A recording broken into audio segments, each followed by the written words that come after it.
Mr. Kenya's Plans is back to take over as my wife plans for New Year's in her horizontal happy planner. Stay tuned for a story time.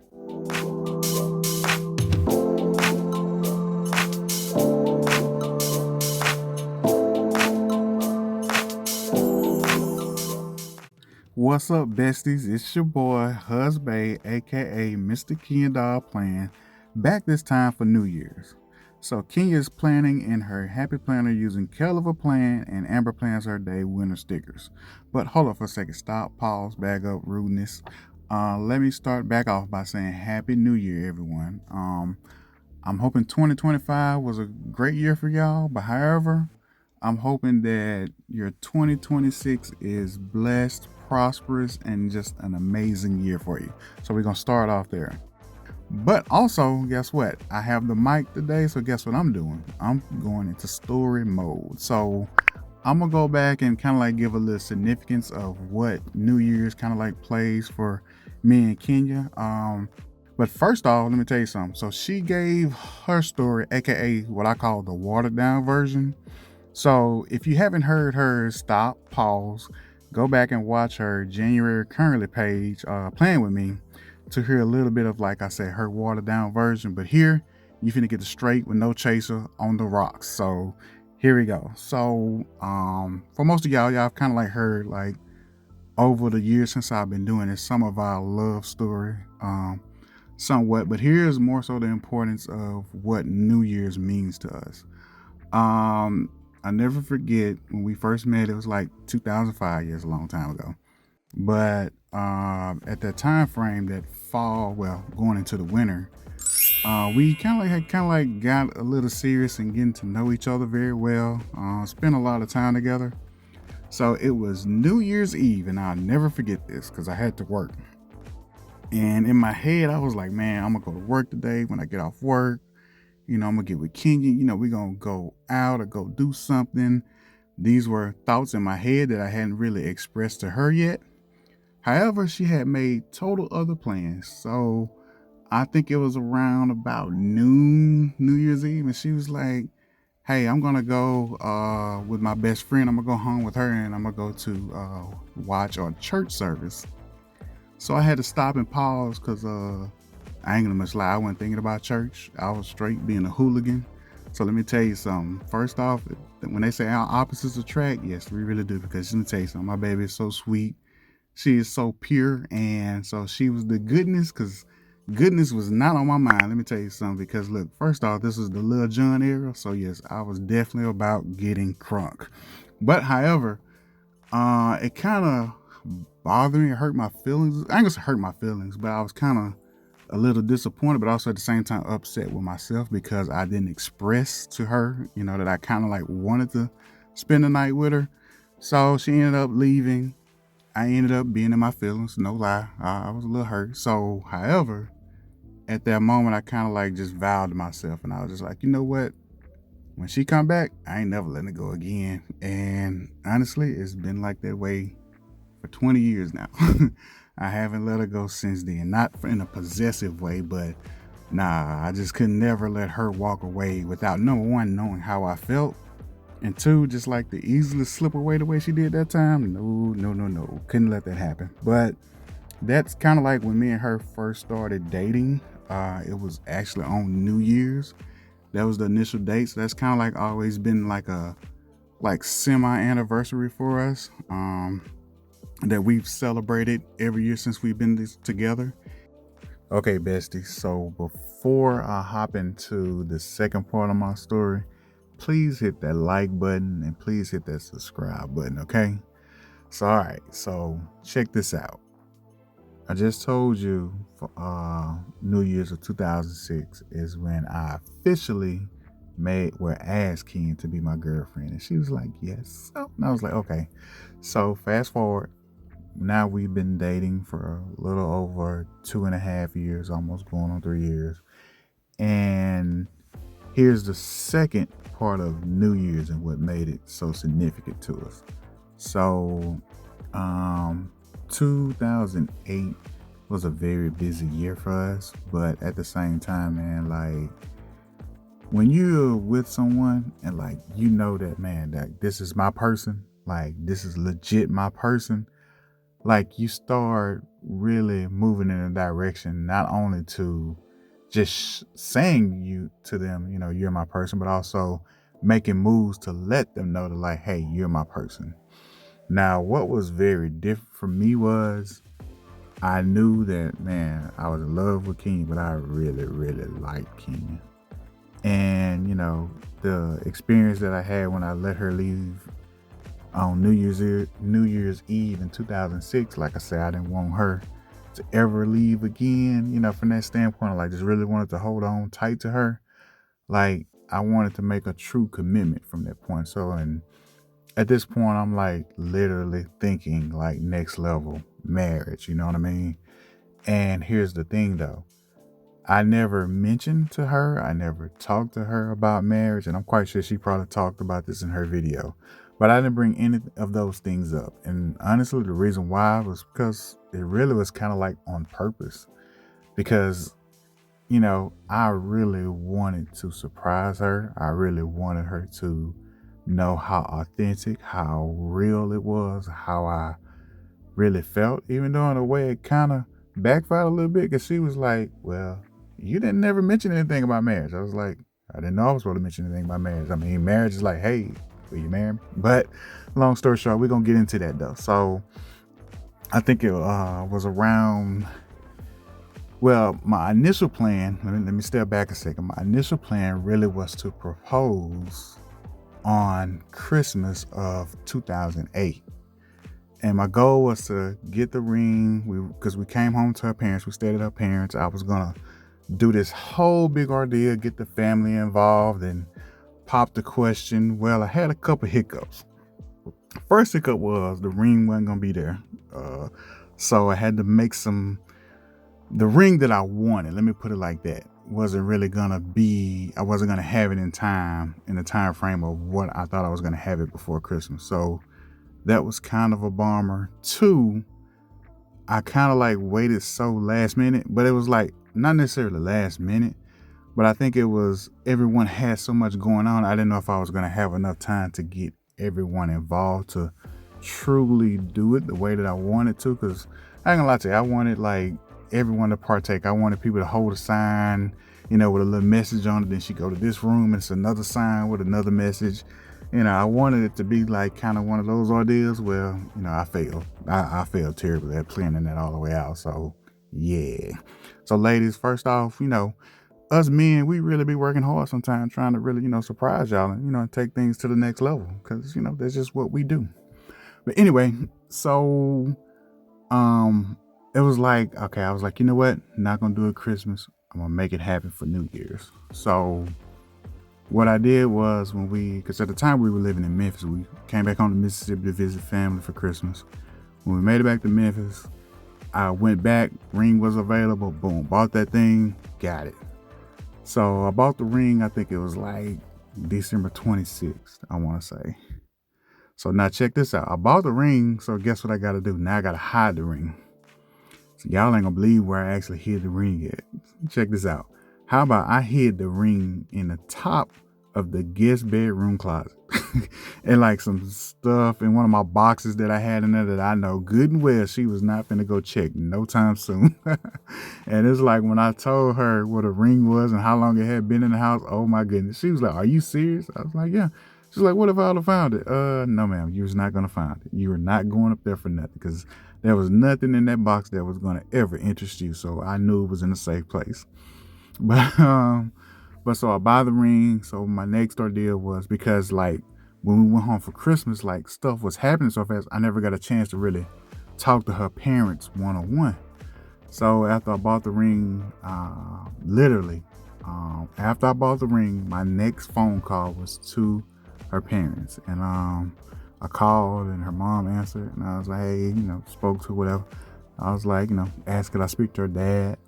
And he got on the phone, and I just went to him and I told him, I was like, told him how I felt about his daughter, all the things I thought about how amazing and wonderful she was and like how I wanted to spend the rest of my life with her. And I asked, would it be okay if I, took his daughter's hand? And he was just like, of course, he was already in a way, technically kind of like calling me his son-in-law. But I think, that call was like everything to him as well. It felt good to me to kind of like get it off of my chest and ass, because, I was making sure, he didn't, want to switch up on, which, no, her father is super, super cool. He's been just genuine from day one. And so, just calling and telling that, I think he was excited. Her mom was super excited. Like, I'm assuming, because, I could just hear it in their voices. So I'm assuming when I got off the phone with them, they probably called everybody around town, just letting them know that Gerard finna propose to King. And, and then I called her sister, because, her and her sister at the time were very close. And, I let her know. So it was like, I had put it out there. So guess what? Now it's time to perform. So here it is. So I still want to make this special, right? So, it's like I said, December 26th. So I got like 5 days to figure out how I want to do this. So, okay. So I'm thinking, plotting in my mind, like, how do I really want to do this? Well, this year, particular year in Memphis, this was the first year that they were going to actually do the guitar drop in Memphis on Beale Street. So I was like, boom, perfect place, perfect time. That's what I'm going to do. So, all right, so I done mapped this out in my head, right? So, okay, so I got what I'm going to do. All right, so now how I'm going to pull it together. So, all right, so we had friends, of course, at the time. And one of my friends at their house, they were going to do a party for New Year's at their house. So I was like, okay, cool, great. That's a great vibe. We could get dressed up, go over to their party. And then we leave from there and go to Beale Street, because that was the vibe that everybody was going to do. So it kind of like, it was like everything was working in my favor. So, all right, so the next thing is like, okay, I need a witness. I was like, okay, I got to get one of her best friends up. So at the time, I called up her male best friend, which, he was living in Memphis at the time, and he moved away and started teaching. So it's like when I called him, he was like, yo, G, everybody called me G. He was like, yo, G, man, I'm going to be there. Just tell me what I got to do. So, okay, so, I got him on board. I got the plan in place on how I'm going to do it. Boom, super excited.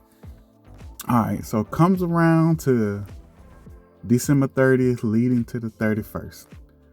Kenya starts not feeling well. I'm talking about she just does not feel well on the 30th. She comes home at night, kind of like dope up. She goes to work the next day. She had to work New Year's Eve. So it's like she felt a little better, but she did not feel like going out, being around people. She didn't really want to do anything. So by this time, I done told her best friend. So he done called her. He's like, hey, Kenya, I'm coming up for New Year's. We gonna go hang out, this, that. And she was like, nah, D, I think I'm just gonna let you and Gerard go hang out. I don't think I'm gonna stay at home. And I'm like, no. So, we working, me and her best friend coincided together. Like, he was like, nah, Kenya, you gotta go. You gotta go. Come on. Look, I done drove all the way up. Look, we gonna have a good time. And look, let's go over here with friends. Let's go hang out. Look, if it ain't nothing but for a little time, it ain't got to be all night. He's really working with me, because we trying to like, I'm like, bro, I ain't got no other idea at this point. Like, is New Year's or nothing? And, that's how I was feeling at that moment. But, so we finally convinced her to get up. So she got up, got dressed, because like I said, she was not in the mood. She was not feeling it. And I'm so proud of her, man, because we really pushed her, and she really pushed through to, honestly, just for us, because we asked her, not because of how she was feeling, because she really wanted to stay in the bed. It was one of those cold nights in Memphis too. Yeah, she really wanted to stay in the bed. But we get up, go out, we go over to our friend's house. She starts feeling better, man. We start having a good time. Everybody's vibing. So mind you, the friends there know too.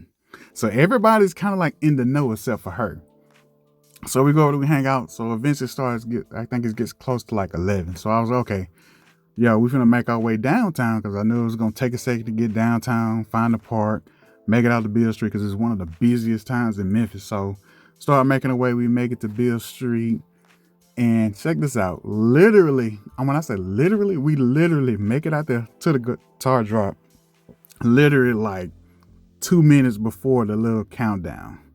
And so it's like, we get out there, we standing around, and, look, she's excited, because, it's the first time they're going to drop the guitar. So we're looking around, she's excited. and it's like the countdown starts. Okay, so I'm a little nervous. I got the ring in my pocket. It's a little cold. So as the countdown goes, 5, 4, 3, 2, 1. Happy New Year. Oh, everybody's celebrating, high fiving, hey. And then I slowly drop down on one knee. And I'm looking up, I'm holding the ring and I'm looking up at her. And y'all are not going to believe what happened next. She looked down at me, looked in my eyes, and took a seat on my knee as if it was a stool. I was like, what are you doing, man? And she looked at me like, what? I was like, and then I held the ring up to her face and she looked, and she looked, and then she looked at me, and then she looked again. And then it's just like the surprise. It's just like her face, man. Like that joy, because she was so messed up because she was not expecting that at all. So it was just like over the top, one of those feelings. And so, I'm still holding it because she's still there just holding her face and just like in shock. And I'm like, will you marry me? Like, am I going to get an answer? And she looked down at it, and then she looked at me again. Then she looked at her best friend, and she looked down at it, and then she looked at me. And then she was like, yeah. I was like, okay, woo. So got the ring, put it on, and she was like, oh my gosh, she was just in shock. And we kissed, and it was just like one of those moments. And I was so thankful that her best friend was there because he was actually able to capture the moments, capture those pictures, and like at its purest, rawest, genuine form. So it's like, of course, like I said, it's Beale Street, so it's super crowded. So the friends that that came along when they finally made it and found it, they was like, you're both, hey, congratulations. And so we end up going to like one of the little clubs that was on the street, man, and just dancing the night away and just having a good time, man. And it was just like beautiful. So I don't know, that's just like that second part of our story of talking about the significance, man, when it comes to New Year's and what it truly meant to us. And I don't know, like it's just one of those moments that when you have in life, man, that you're so proud of, because once again, when that's your person and that person is for you, man, listen, look, it's just beautiful. And I'm thanking God because I'm so blessed, because literally this New Year's has made 20 years since we've been together. Yeah, I know, right? That is amazing. 20 years together. It don't even seem like that. 20 years together, and this year will make 17 years of marriage. So just beautiful, full of bliss, man. So that's our unique New Year's story tied in. I hope y'all kind of like enjoyed that. But on another note, like I want to talk about 2026 and just like going after things, because that was me going after what I wanted. In 2006 I went after her and I asked her to be my girlfriend because I wanted her at that moment. 2008 going to 2009 for New Year's, I knew I wanted to spend my life with her. I wanted to go after. So, and that's exactly what I did. And even with God and prayer, like, man, it led me to those moments, and I ended up getting what I wanted, which was my wife, which is my baby, which is my everything in this world. But I say all that to say that in 2026, what I'm saying, I want you guys to make sure that you go after what it is you want. Like, period. Don't let nothing stop you. Don't let fear stop you, because let me tell you something. 2 Timothy 1:7 says, for God has not given us a spirit of fear, but a power, love, and a sound mind. So that's word, that's scripture. So therefore, no, we don't let fear run anything. No, we're going to move off of God. We're going to move off of, faith. You know what I'm saying? We're going to keep pushing through no matter what. Fear is going to be the last thing that stops us. All right. For the year, I want you to keep a positive attitude, because that is a major, major way of operating each and every day. Because it's like this. A bad attitude is like a flat tire. You can't go anywhere until you change that sucker. So, yeah. So, I'm quite sure you get the gist of that. Two, another thing I want to say is, look, when you're going out to something, you don't need to know the why most of the time. You just need to know the who. And the who is God. And let me tell you, when God got your back, ain't nothing that the enemy or no weapon can come to do anything to stop you or affect you, none whatsoever. Another thing that I want to say is, listen, everything that you want is on the other side of hard. So guess what? If you want it, it's probably going to be hard, but go ahead and face that hard because on the other side of it, I guarantee you, is everything that you want. And the last thing I want to say, man, especially for this community, listen, be a voice and not an echo. Be a voice that people want to hear. Be a voice that leads and bring positive and all the good things and great vibes, out here in this community, man, because this is a beautiful and blessed community, that you guys are in. So, just wanted to share those words with you as my wife looks like she's trying to figure out the last little bit of what she needs to put together. So, besties, look, check this out. How about y'all in the comments drop, hey, some of y'all proposal stories or dating times? Or better yet, man, listen, if some of y'all have some New Year's significance, man, look, drop that in the comments, man. I would actually love to read that and to see, what people, what you guys have going on, man, because it's always nice to hear from other people. It's always great to get different viewpoints, especially when it comes to love. Because listen, man, ain't nothing like love, especially just like it ain't nothing like celebrating New Year's, new beginnings. I don't know, it'd just be something great to see. So if y'all don't mind posting that, listen, I would love to watch it, man. But as y'all see, the spread has truly come together, and my baby has done her thing as always. Man, listen, look, I just love, the creativity and what she does and the effort that she puts into this, man. So great job, baby. You did a really, really great job. So, besties, look, we turning up in 2026 for our goals, okay? Meaning we going out there to get everything the enemy done took and so much more, all right? For me for this year, my words were elevate and to thrive. And also just to be grateful and show God gratitude, okay? So yeah, that's me for this year. Those are the words and the things that I'm following up and linking to for this year. But listen, look, I just want to say thanks for watching. You know what I'm saying? Hit that like button. Please subscribe. Listen, thank you to the channel members. Listen, my BFFs in the BFF Connect, man. Listen, thank you guys. Like I said, leave a comment for your boy if you want to hear me back, okay? Listen, talk to you guys later.